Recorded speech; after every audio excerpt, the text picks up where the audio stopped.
Shalom Dewasa Muda CK7 yang diberkati Tuhan, sama-sama kita katakan wuh. Sebelum kita memulai ibadah pada hari ini, mari kita sama-sama buka di dalam doa. Bapa dalam surga, Bapa yang kami panggil dan kami kenal dalam nama Tuhan Yesus Kristus. Engkau yang tidak pernah tinggalkan kami.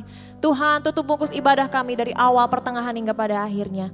Kau sungguh baik dalam kehidupan kami. Hanya di dalam namamu kami berdoa mengucap syukur. Haleluya. Amin. Mari sama-sama kita angkat pujian ini.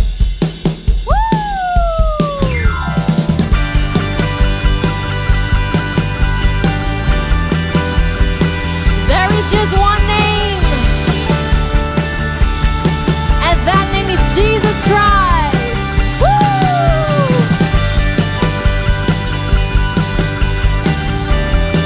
We're lifting up your name, Jesus.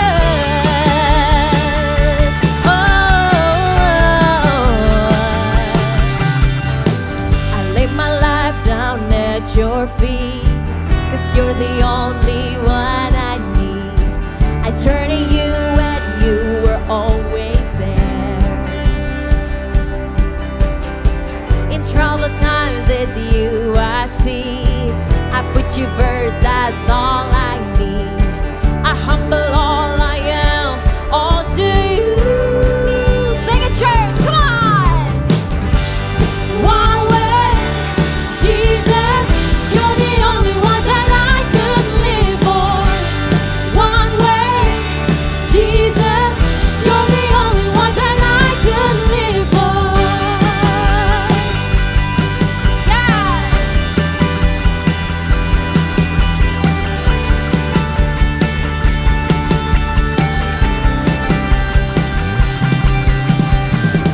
You were always, always there. Every how and everywhere. Your grace abounds so deeply within me. You will never ever change. Yesterday, today the same. Forever till forever means no end. One way, Jesus, you're the only one that I could live for. One way, Jesus, you're the only one that I could live for. One way, Jesus, you're the only one that I could live for. One way, Jesus, you're the only one that I could live for. You are the way, the truth, and the life. We live by faith and not by sight for you. We live it all for you. Sing it one more time, come on. You are the way, the truth, and the life. We live by faith and not by sight for you. We're living all for you. You are the way, the truth, and the life. We live by faith and not by sight for you. We're living all for you. You are the way, the truth, and the life. We live by faith and not by sight for you. We're living all for you. One way, Jesus, you're the only one that I could live for. One way, Jesus, you're the only one that I could live for. One way, Jesus, you're the only one that I could live for. One way, Jesus, you're the only one that I could live for. We sing praises to you.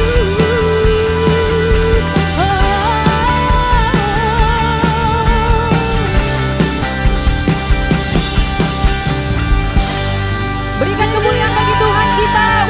Sorakan haleluya.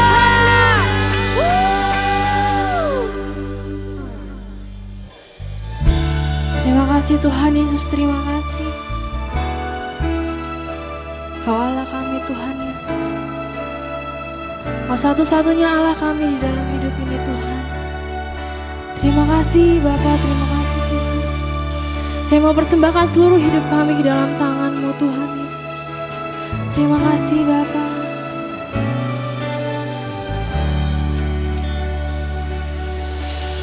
Telah buktikan cinta-Mu padaku, Kau membayarku dengan hidup-Mu.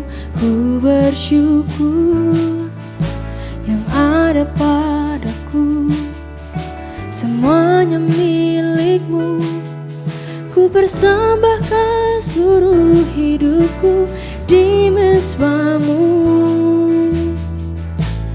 Hanya Kau yang menjadi tempat jawaban, hanya Kau tempatku berharap. Berjalan bersama-Mu, ku takkan goyang, sebab tangan kasih-Mu tersedia bagiku. Selamanya Kau ku cinta. Mari teman-teman dengan segenap hatimu bersama-sama nyatakan, Kau telah buktikan cinta-Mu padaku, Kau membayarku dengan hidup-Mu. Ku bersyukur yang ada pada kami Tuhan, yang ada padaku, semuanya milik-Mu Tuhan Yesus. Ku persembahkan seluruh hidupku di mezbah-Mu. Hanya Kau yang menjadi tempat jawaban, hanya Kau tempatku berharap. Berjalan bersama-Mu, ku takkan goyang, sebab tangan kasih-Mu tersedia bagiku. Selamanya Kau, mari nyatakan, hanya Kau Tuhan Yesus.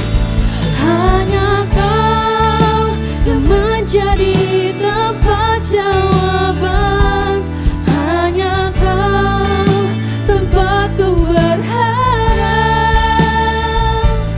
Berjalan bersama-Mu, ku takkan goyang, sebab tangan kasih-Mu tersedia bagiku.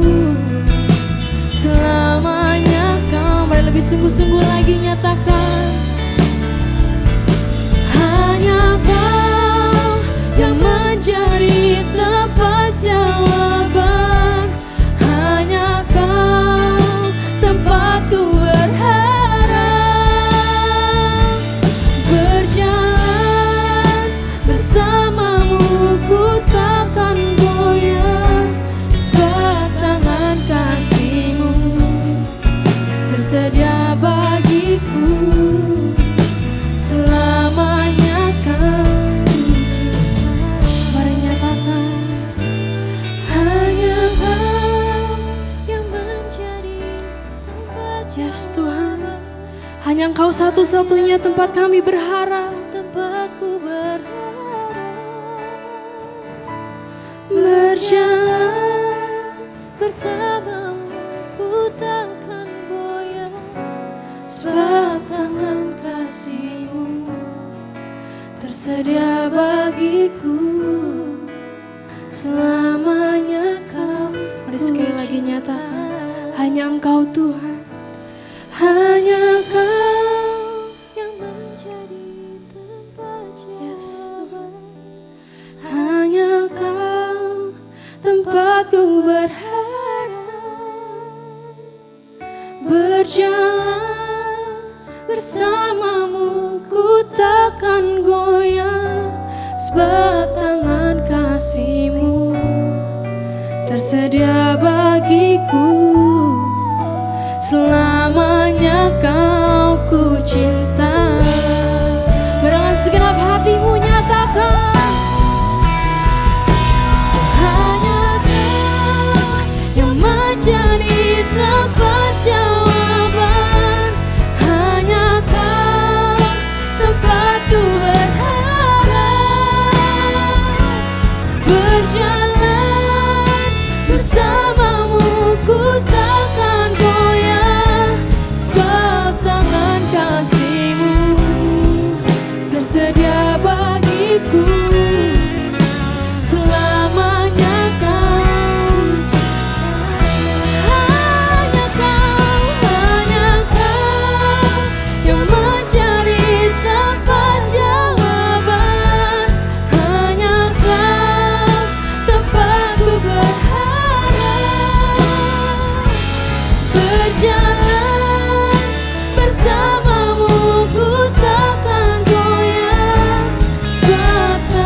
jemaat berserah penuh di hadirat-Mu. Kau ambil alih seluruh hidupku di altar-Mu, menyembah-Mu. Ku buka hati untuk jemaat berserah penuh di hadirat-Mu. Kau ambil alih seluruh hidupku di altar-Mu, menyembah. Kami buka hati kami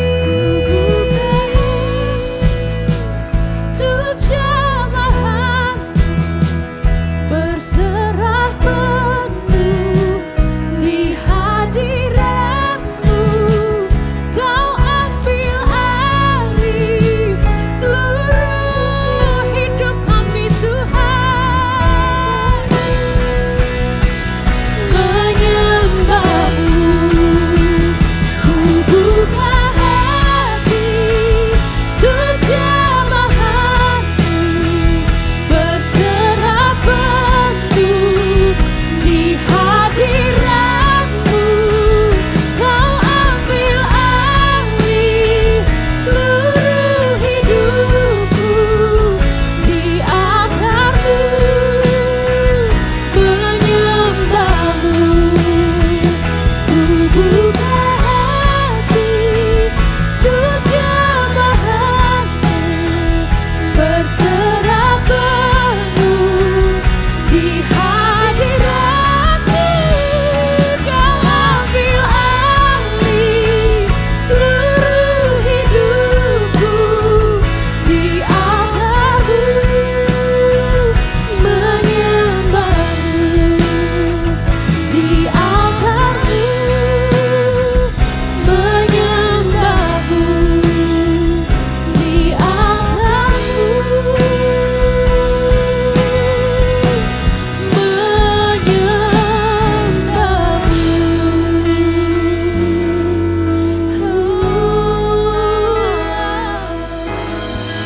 Kau yang baik, yang terutama selamanya, Tuhan. Ambil alih, take over my heart, my soul.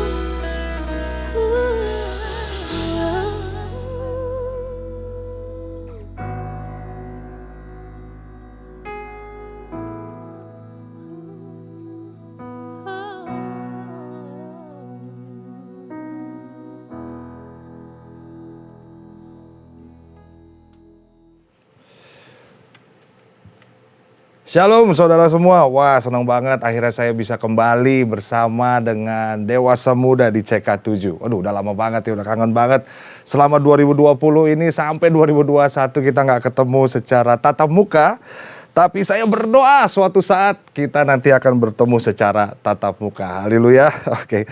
Hari ini saya semangat sekali karena kita akan belajar tentang grand plan, di mana kita percaya bahwa Tuhan memiliki rencana yang besar untuk kita semua, termasuk kita ada di dalamnya. Teman-teman percaya akan hal itu? Tapi sebelumnya kita akan berdoa terlebih dahulu yuk untuk masuk ke firman Tuhan. Mari kita berdoa. Tuhan, kami mengucap syukur buat hari ini. Terima kasih Bapa buat kebaikan Tuhan, kesetiaan Tuhan, dan hari ini kami kuat ada di sini itu semua karena kasih karunia Tuhan dan karena kebaikan-Mu saja Tuhan. Dan hari ini kami mau belajar tentang firman Tuhan, pimpin setiap kami agar kami mengerti. Roh Kudus, mari Engkau yang mengajar setiap kami, biar apa yang kami dapatkan hari ini boleh menjadi rema dalam hidup kami dan kami lakukan di dalam kehidupan kami sehari-hari. Dan Tuhan, Kau pakai Marsha karena aku gak bisa apa-apa tanpa Engkau. Urapi Marsha Tuhan, I need you Lord. Thank you so much God. Di dalam nama Tuhan Yesus kami berdoa dan mengucap syukur. Haleluya, amin. The Grand Plan. Hari ini tema khotbah kita adalah The Grand Plan. Saya percaya, saya sangat excited bahwa kita semua ada di dalam rencana besarnya Tuhan. Jadi ibaratnya Tuhan punya sebuah proyek yang sangat besar, mega project gitu ya. Dan dia percayakan kita untuk kita ada dan ambil bagian di dalamnya. Waduh, sebuah privilege yang luar biasa sekali saudara. Dan sebelumnya kita akan baca dulu firman Tuhan. Yeremia 29. Yeremia 29 ayat 11. Yeremia 29 ayat 11 sampai 13. Yeremia 29 ayat 11, 12, 13. Saya akan bacakan buat saudara semua. Sebab aku ini mengetahui rancangan-rancangan apa yang ada padaku mengenai kamu. Demikianlah firman Tuhan, yaitu rancangan damai sejahtera dan bukan rancangan kecelakaan. Untuk memberikan kepadamu apa? Hari depan yang penuh harapan.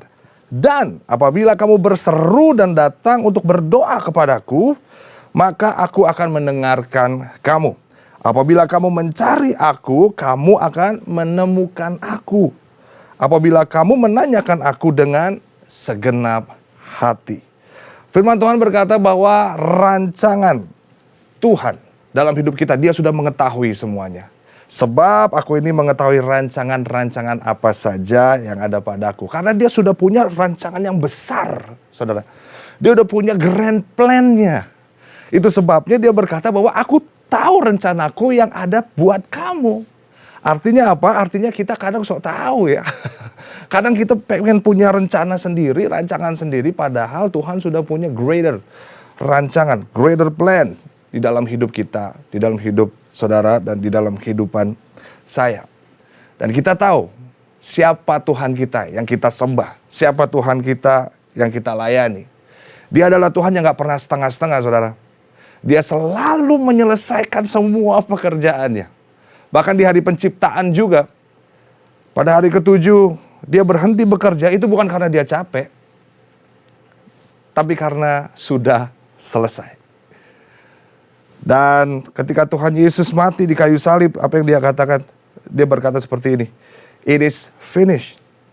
Sudah selesai. Jadi Tuhan kita tuh gak kaleng-kaleng saudara. Tuhan kita tuh Tuhan yang luar biasa, Tuhan yang dahsyat, dan rencananya pasti rencananya pasti luar biasa. Waktu kita ingin kerja sama seseorang, waktu kita ingin serve, waktu kita ingin melayani atau ikut ambil di dalam sebuah project yang besar, kita pasti ngelihat dulu siapa nih bosnya nih. Siapa nih orangnya yang punya proyek ini nih.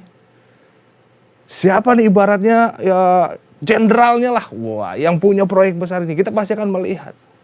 Dan kalau kita lihat, ya biasa-biasa aja, ya gagal mulu dia. Wow, kita pasti agak sedikit mikir-mikir untuk ambil bagian di dalam proyek itu.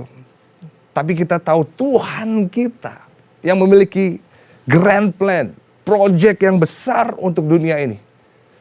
Dia adalah Tuhan yang selalu menyelesaikan segala sesuatu. Dia gak pernah setengah-setengah, gak pernah setengah hati. Semuanya dia selesaikan. Dan saya percaya firman Tuhan berkata bahwa Tuhan selalu menyelesaikan segala sesuatu yang dia mulai. Jadi dia tidak akan memulai sesuatu kalau dia belum selesaikan saudara. Wah keren ya. Nah jika dia melakukan sesuatu atau dia start something, itu adalah sign. Itu adalah tanda bahwa dia sudah menyelesaikannya. Jadi Tuhan udah buat grand plan. Oke, saya akan buat seperti ini. Dia udah lihat ujungnya terlebih dahulu. Setelah dia siapin semua, baru udah selesai, baru dia mulai. Jadi our God is a finisher. Dia selalu menyelesaikan semuanya. God will never begin anything before it finish. Never. Dan termasuk ketika dia menciptakan kita semua. Ketika engkau lahir di dunia itu adalah tanda. It's a sign bahwa Tuhan sudah menyelesaikan rancangannya di dalam hidupmu. Haleluya. Saya jadi semangat sendiri nih saudara nih. So kita diciptakan bukan sebagai suatu kebetulan atau iseng-iseng. Tapi kita diciptakan Tuhan karena ada grand plan yang harus diselesaikan. Dan Tuhan mau membawa kita ambil bagian di dalamnya. Luar biasa. Siapa kita saudara? Dipercayakan sedemikian rupa untuk ambil bagian di dalam grand plan-nya Tuhan. Termasuk kita. Masterpiece-nya Tuhan. Termasuk kamu dan saya. Yeremia 1 ayat yang ke-5. So ketika dia ciptain kita, dia sudah selesaikan terlebih dahulu semua rencananya di dalam hidup kita. That's why kita bukan kesalahan, saudara. Teman-teman, kita bukan kesalahan. Yeremia 1 ayat 5. Ini ayat yang sering saya bawa kemana-mana dan karena ini merubah cara pandang saya. Yeremia 1 ayat 5 berkata seperti ini. Sebelum aku membentuk engkau dalam rahim ibumu, aku telah mengenal engkau. Dan sebelum engkau keluar dari kandungan, aku telah menguduskan engkau. Aku telah menetapkan engkau menjadi nabi bagi bangsa-bangsa. Awalnya saya pikir, ini apa hubungannya sama saya ya Tuhan? Ini kan firman Tuhan untuk Yeremia. Ini hubungannya sama saya itu apa? Hubungannya sama kita itu apa? Tapi ketika saya renungkan, sebelum aku membentuk engkau dalam rahim ibu. Wah, kita semua ini ada kesamaan nih di sini nih. Kita semua pasti ya lahir dari rahim ibu toh. Nggak ada yang keluar dari sumur gitu ya, dari cangkokan pohon, nggak ada. Semuanya sama. Lahirnya dari rahim ibu. Sama, selesai. Nah, ini adalah persamaan kita dengan yang lainnya. Dan yang menariknya adalah, saintis, ilmuwan bilang, Google berkata, dokter bilang, ini sesuatu ini menarik nih. Bahwa ketika dua pribadi menikah menjadi satu, dan akhirnya mereka ingin punya anak gitu ya. Karena firman Tuhan bilang sebelum aku membentuk engkau dalam rahim ibu. Rahim ibu itu kita di dalam rahim ibu ada 9 bulan di situ. Tapi ini sebelumnya katanya. Nah, ilmuwan berkata benih, seed, atau kita bisa bilang sperm. Ketika mereka menikah untuk lahir menjadi seorang manusia menuju kepada sel telur itu dibutuhkan 500 juta benih. Atau 500 juta calon manusia, Bapak Ibu Saudara. Apa yang mereka lakukan? Yang mereka lakukan adalah mereka terus kuat-kuatan. Fighting. Mereka dash forward untuk menuju sel telur itu. Dari 500 juta calon manusia yang akan lahir. Ketika mereka berantem, fight. Tebak siapa yang jadi pemenangnya. Dan akhirnya masuk ke sel telur ibu. Dari 500 juta benih itu cuma satu yang pada akhirnya masuk ke sel telur ibu. Yaitu saudara dan saya. Itu membuktikan bahwa kita dipilih Tuhan. Untuk hadir di dunia ini. Haleluya. Yes Bapak Ibu Saudara. Yes teman-teman semua. Tuhan pilih kita. We are chosen by God. Kalau Tuhan tidak memilih kita maka kita gak akan ada di dunia ini. Itu sebabnya kita ini bukan kesalahan ketika kita dilahirkan. Kita ini bukan pecundang, saudara. Tapi kita adalah pemenang. Sehingga waktu kita bertanding, kita bukan bertanding untuk menang. Tapi kita bertanding di titik kemenangan. Wow. Haleluya. Kalau kita adalah pemenangnya Tuhan. Efesus 1 ayat 4. Efesus 1 ayat 4, saya akan ambil dari New King James Version. Ephesians 1 verse 4. Just as he chose us in him before the foundation of the world, that we should be holy and without blame before him in love. Jadi kita diciptakan Tuhan sebelum the foundation, sebelum dunia dijadikan. Kita tuh udah ditetapkan, dipilih Tuhan. He chose us, dia pilih kita sebelum dunia dijadikan. Saudara bisa bayangin itu kan? Sesuatu kan? Jadi memang kita waktu kita lahir di dunia ini, kita udah ada di grand plan-nya Tuhan. Nah kadang tuh kita gak menyadari hal ini, maka kita hidupnya ya amburadul gitu ya. Waktu kita tidak menyadari hal ini, tapi di sini nggak ada, di luar sana banyak saudara. Orang-orang yang tidak menyadari hal ini, maka dia akan menyia-nyiakan hidupnya. Dia tidak memikirkan bahwa aku penting. Aku ini ada di dalam grand plan-nya Tuhan. Enggak, maka hidupnya akan foya-foya. Hidupnya akan cuek. Nggak peduli kiri kanan.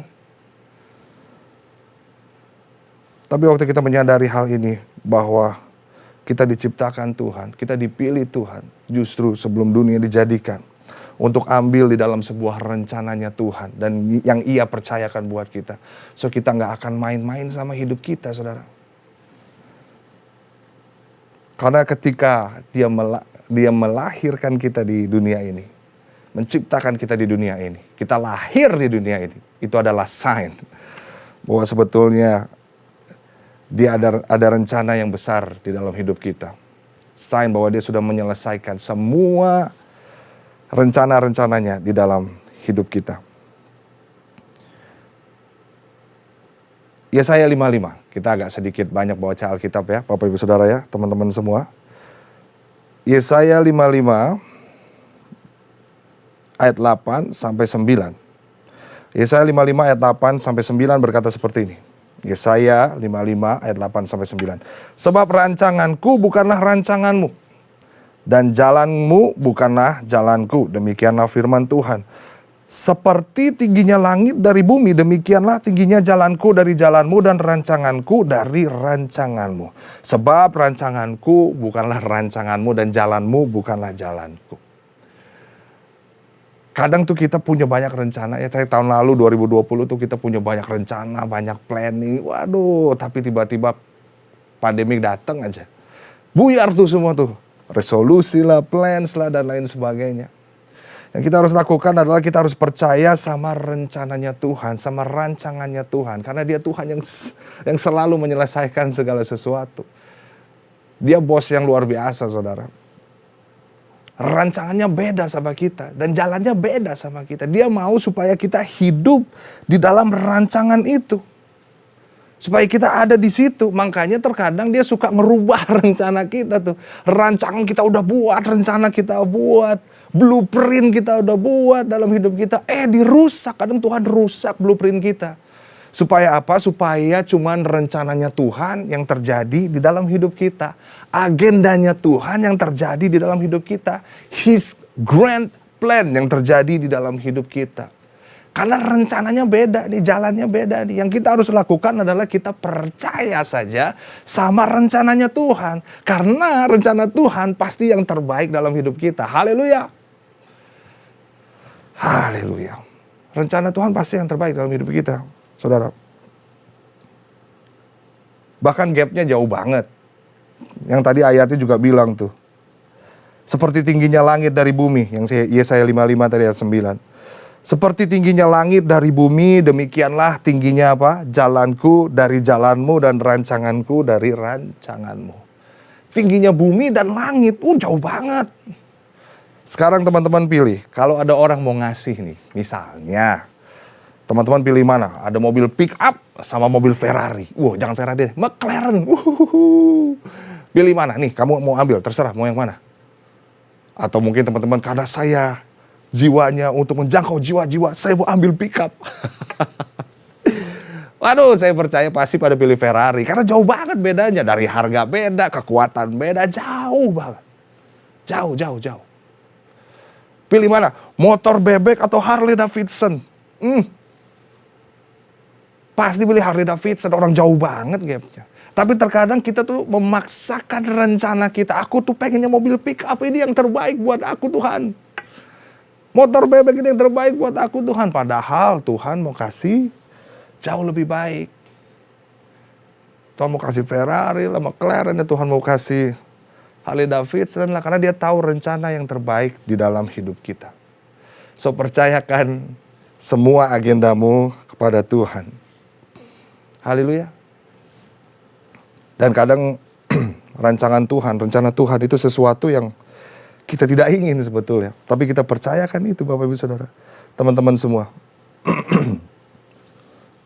Efesus 2 ayat 10. Waduh.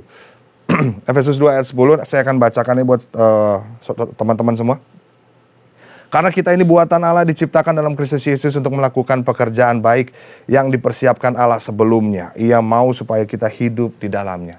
Lagi-lagi Tuhan sudah mempersiapkan sebelumnya dan dia mau kita hidup di dalamnya, di dalam grand plan-nya Tuhan.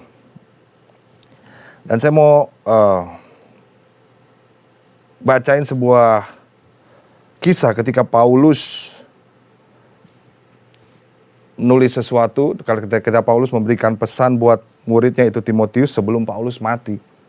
Ada di 2 Timotius 4 ayat 2 sampai 7. 2 Timotius 4 ayat 2 sampai 7.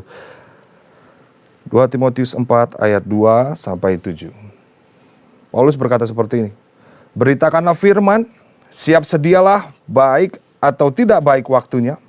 Nyatakanlah apa yang salah, tegurlah dan nasihatilah dengan segala kesabaran dan pengajaran.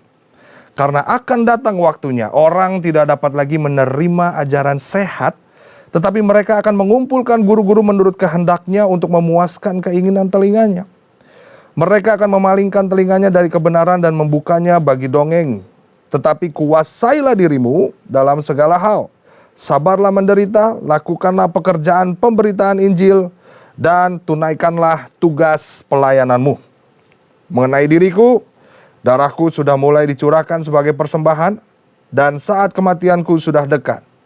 Aku telah mengakhiri pertandingan yang baik, aku telah mencapai garis akhir, dan aku telah memelihara iman. Ini yang Paulus katakan kepada Timotius. Siap-siap ya. Sekarang bagian kamu nih. Yang saya mau tekanin di sini adalah lakukan tugas pelayananmu. Aku udah mau selesai nih. Pertandingan aku nih udah selesai nih. Aku telah mencapai garis akhir nih. Nah, sekarang kamu lakukan tugas pelayananmu. Semua orang punya pertandingannya masing-masing, saudara. Di dalam grand plan-nya Tuhan, semua orang punya route-nya masing-masing, fungsinya masing-masing.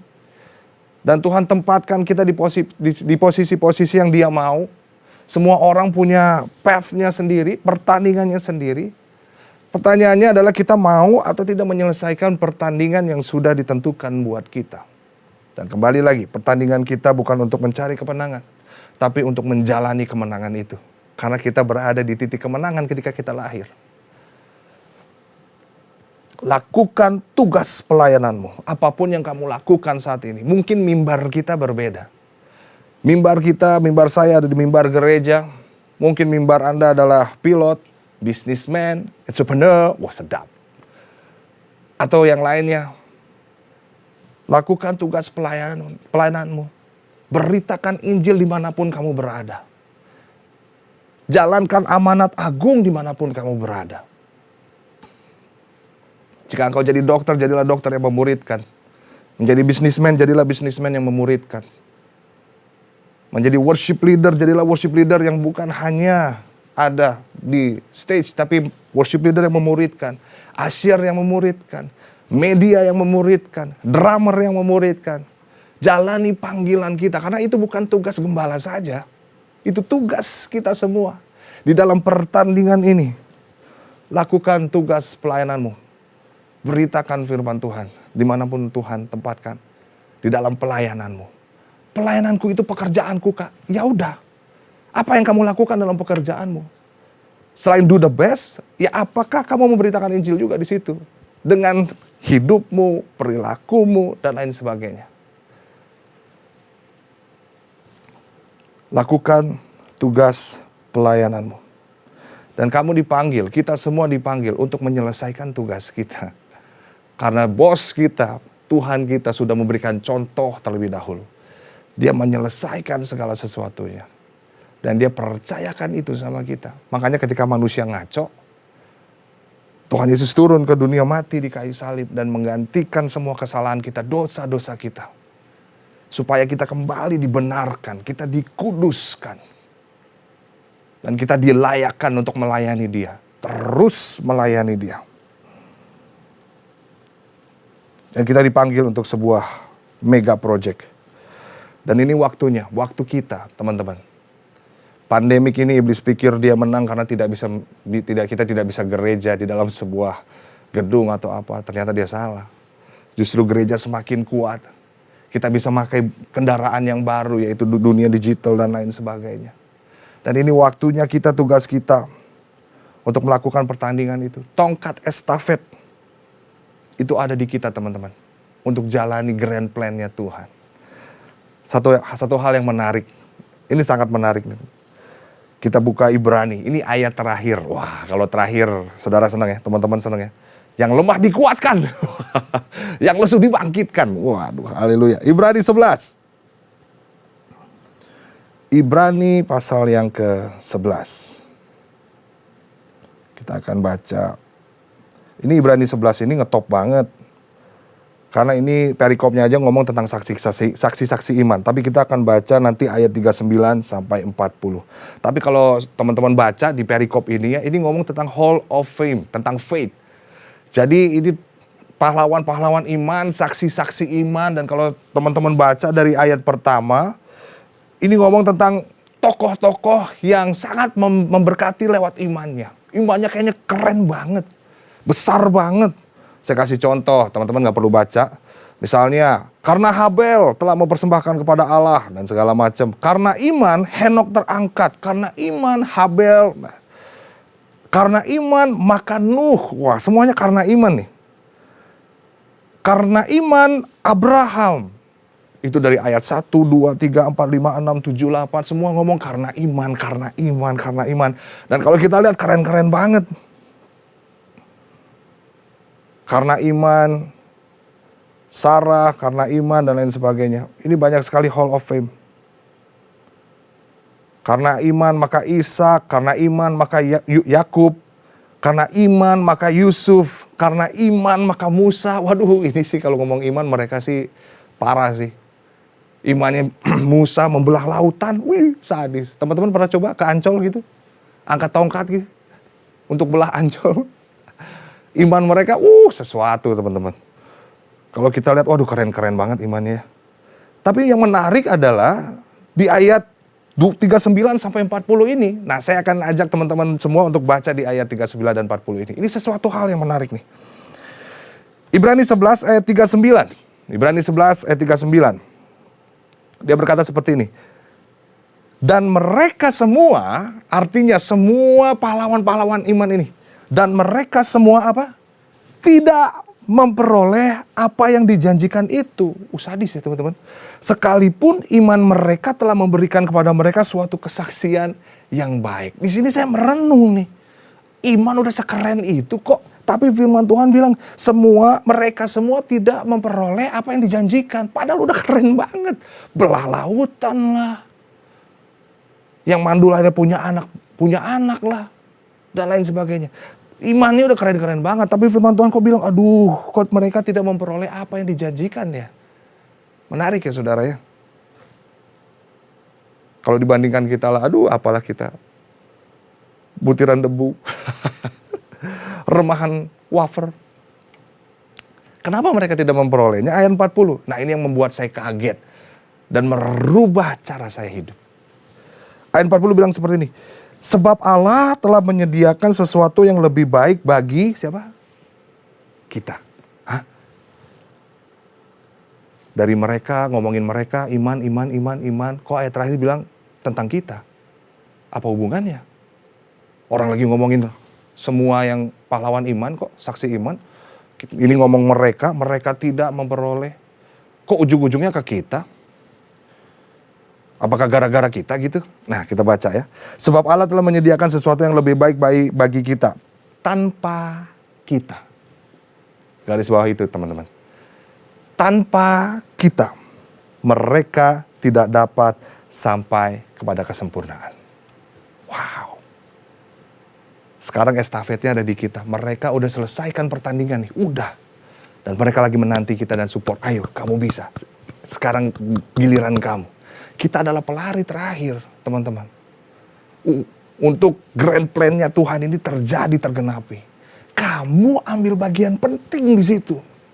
Kita ambil bagian penting di situ. Jangan main-main with our life. Come on. Haleluya. Karena yang tadi tokoh-tokoh iman itu menanti kita. Come on, you can do it. Sekarang bagian kamu. Waktu saya melihat ini, man. Gue gak boleh main-main sama hidup gue nih kalau begini. Saya harus jalani pertandingan dengan sungguh-sungguh nih. Karena estafetnya ada di saya nih sekarang. Estafetnya ada di kita. Dimanapun Tuhan tempatkan kita. Haleluya. Oh Tuhan, thank you. Shandarabakaya. Dan ini menarik teman-teman. Waktu kita menyadari ini. Wah, kita ada di grand plan-nya Tuhan. Tuhan, estafetnya ada di kita sekarang. Yuk kita jalani hidup ini dengan sungguh-sungguh. Kerjakan keselamatan dengan takut dan gentar. Mengerjakan kekudusan. Menjalankan amanat agung yang Tuhan berikan. Dimanapun kita ditempatkan. Kita semua nggak semua dipanggil pendeta, tapi semua adalah hamba Tuhan. Apapun bagianmu, apapun yang kau lakukan, apapun bagian yang kau layani, engkau adalah hamba Tuhan. Lakukan bagianmu dengan segenap hatimu. Tanya Tuhan, Tuhan kau mau apa dalam hidupku? Makanya sebelumnya tadi kan ayatnya juga bilang, kalau kamu menanyakan aku, ya kamu akan bisa. Kamu akan menemukan aku. Menarik saudara. Dan ini yang harus kita renungkan hari ini. Bahwa kita semua ada di grand plan-nya Tuhan. Saudara dan saya, kita ada di grand plan-nya Tuhan. Dan saya percaya, ini waktunya kita untuk sungguh-sungguh menjalani panggilan kita, pertandingan ini. Supaya kita bisa menyelesaikan bersama-sama. Finish well. Sama seperti Tuhan sudah menyelesaikan segala sesuatunya. Nah, saya akan akhiri dengan sebuah kesaksian. Saudara nanti bisa cari ini di Google, di YouTube, dimanapun teman-teman bisa cari ya. Karena ini fenomenal sekali. Jadi saya akan share tentang kesaksian dari Derek Redmond. Derek Redmond ini ada di dalam Barcelona tahun 1992. Dia adalah seorang pelari yang luar biasa. Dari British. Jadi dia pelari yang luar biasa teman-teman. Barcelona kita punya Susi Susanti dan Alan Budi Kusuma, luar biasa mendapatkan emas. Tapi ada sebuah kisah menarik yaitu Derek Redmond. Dia adalah pelari. Waktu itu dia bertanding, dia berlari, das pertandingan sudah mulai. Ketika menuju garis finish, garis akhir, kakinya crash. Sehingga dia terjatuh teman-teman. Kakinya crash, dia terjatuh, dia teriak, dia kesakitan. Dia menangis, mungkin dia menangis karena kecewa gak bisa menang pada akhirnya. Mungkin dia menangis dan teriak gara-gara dia kesakitan, tapi dia menangis. Cuman yang luar biasa dia gak berakhir di situ. Dia terus bangun lagi, dia coba lari dengan pincang. Dia coba lagi, jatuh lagi. Waduh, saudara bisa lihat YouTube-nya ini, Derek Redmond. Tiba-tiba ada satu orang dari atas tribun turun ke bawah. Dan dia mengangkat Derek Redmond. Namanya Jim Redmond. Dan Jim Redmond ini adalah papanya. Lalu Derek Redmond bilang begini, Pak, aku gak mau mengakhiri pertandingan seperti ini. Aku harus sampai garis finish. Aku gak mau mengakhiri pertandingan seperti ini. Bapaknya angkat dia. Dan bapaknya bilang gini, yuk kita sampai ke garis finish sama-sama. Akhirnya dibopong, dibawa sampai akhirnya mereka sampai garis finish. Derek Redmond gak jadi juara pada waktu itu. Tapi kisahnya yang fenomenal ini memberkati dan berdampak buat banyak orang. Mungkin saudara letih, saudara capek dalam pertandingan. Engkau terluka karena keadaan. Tapi percaya Tuhan Allahmu, Bapamu di surga tidak akan pernah meninggalkan kita sendirian. Ketika kita terjatuh, dia akan angkat kita dan dia bilang, Tuhan aku gak bisa seperti ini. Tuhan akan bilang, yuk kita selesaikan sama-sama. Ayo kita sampai garis akhir sama-sama, finish well, let's go, let's do this together. Apapun yang saudara alami saat ini, Bapa sanggup menolong engkau. Tuhan sanggup menolong engkau. Supaya engkau tetap mengakhiri pertandingan, finish well. Supaya engkau tetap berada di dalam rencana Tuhan. Dan saya percaya hari ini Tuhan akan berikan teman-teman kekuatan. Dan strugglesmu akan menjadi berkat buat orang lain.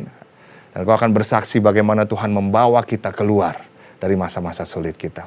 Yuk berjalan di dalam panggilan Tuhan. Berjalan di dalam grand plan-nya Tuhan. Saya percaya kita semua sama-sama mengakhiri pertandingan ini bersama dengan Tuhan. Di dalam rencana Tuhan yang besar. Tuhan Yesus memberkati. Mari kita berdoa. Tuhan terima kasih buat hari ini, kami bersyukur. Kami percaya hari ini kami ada di dalam grand plan-nya Tuhan. Tuhan menetapkan kami sebelum dunia dijadikan, dan hari ini kami mau katakan kami mau berjalan dalam panggilan Tuhan itu, di dalam rencana Tuhan itu. Ini saatnya kami untuk berlari Tuhan, finish well bersama dengan Engkau. Bahkan ketika kaki kami lemah, Tuhan Yesus, ketika kami terjatuh, Tuhan Engkau tidak membiarkan kami tergeletak. Engkau terus menopang dan menjaga kami, mengangkat kami kembali untuk kami bisa berjalan kembali Tuhan. Terima kasih buat cinta yang begitu besar yang Tuhan berikan untuk setiap kami. Dan hari ini Tuhan kami mau terus kuat berjalan di dalam rencana Tuhan. Jadilah kehendak-Mu sesuai dengan apa yang Engkau mau di dalam hidup kami Tuhan. Terima kasih Bapa, Engkau baik. Hanya di dalam nama Tuhan Yesus kami berdoa dan mengucap syukur. Haleluya.